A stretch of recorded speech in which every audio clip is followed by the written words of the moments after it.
Graduate English Address, The Spider's Bite. Candidate for the degree of Doctor of Philosophy, JIANG.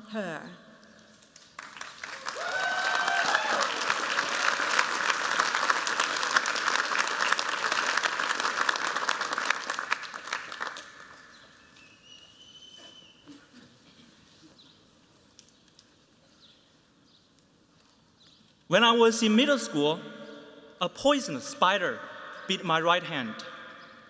I ran to my mom for help, but instead of taking me to a doctor, my mom set my hand on fire.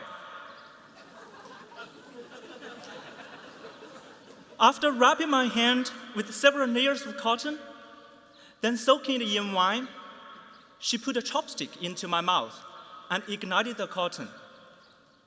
Heat quickly penetrated the cotton and began to roast my hand.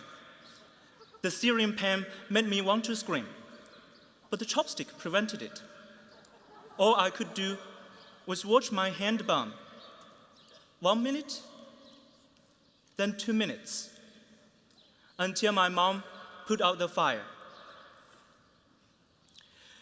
You see, the part of China I grew up in was a rural village, and at that time, pre-industrial. When I was born, my village had no cars, no telephones, no electricity, not even running water. And we certainly didn't have access to modern medical resources. There was no doctor my mom could bring me to see about the spider bite. For those who study biology, you may have grasped the science behind my mom's cure. Heat deactivates proteins, and a spider's venom is simply a form of protein. It's cool how that folk remedy actually incorporates basic biochemistry, isn't it? But I'm a PhD student in biochemistry at Harvard. I now know that better, less painful, and less risky treatments existed. So I can't help but ask myself why I didn't receive one at the time. 15 years have passed since that incident. I'm happy to report that my hand is fine. But this question lingers, and I continue to be troubled by the unequal distribution of scientific knowledge throughout the world.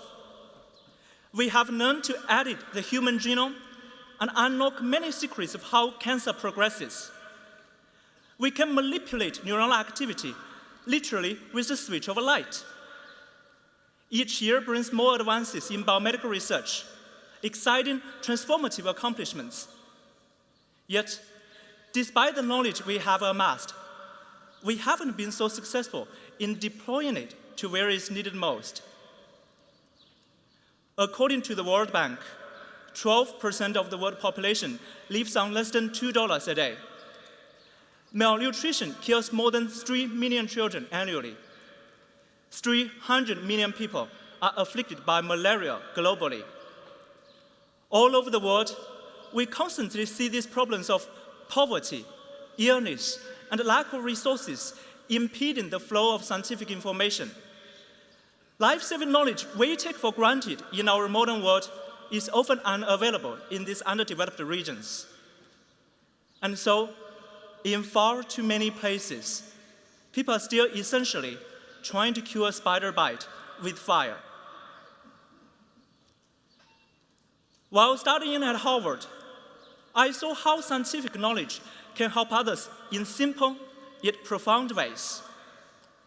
The bird flu pandemic in the 2000s looked to my village like a spell cast by demons. Our folk medicine didn't even have half measures to offer. What's more, farmers didn't know the difference between common cold and flu. They didn't understand that the flu was much more lethal than common cold. Most were also unaware that the virus could transmit across different animal species. So when I realized that simple hygiene practices like separating different animal species could help contain the spread of disease, and that I could help make this knowledge available to my village, that was my first aha moment as a budding scientist. But it was more than that. It was also a vital inflection point of my own ethical development, my own self-understanding as a member of the global community. Harvard dares us to dream big, to aspire to change the world. Here on this commencement day, we are probably thinking of the grand destinations and big adventures that await us. As for me, I'm also thinking of the farmers in my village. My experience here reminds me how important it is for researchers to communicate our knowledge to those who need it. Because by using the science we already have, we could probably bring my village and thousands like it into the world you and I take for granted every day. And that's an impact every one of us can make.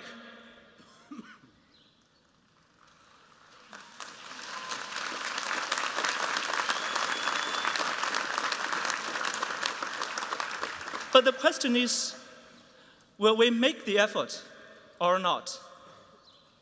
More than ever before, our society emphasizes science and innovation, but an equally important emphasis should be on distributing the knowledge we have to those who need it.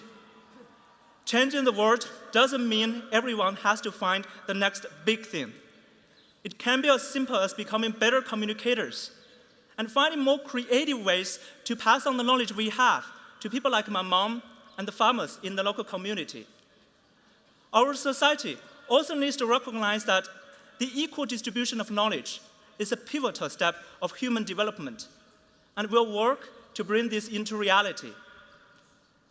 And if we do that, then perhaps a teenager in rural China who is bitten by a poisonous spider will no longer have to burn his hand, but will know to seek a doctor instead. Thank you. 谢谢。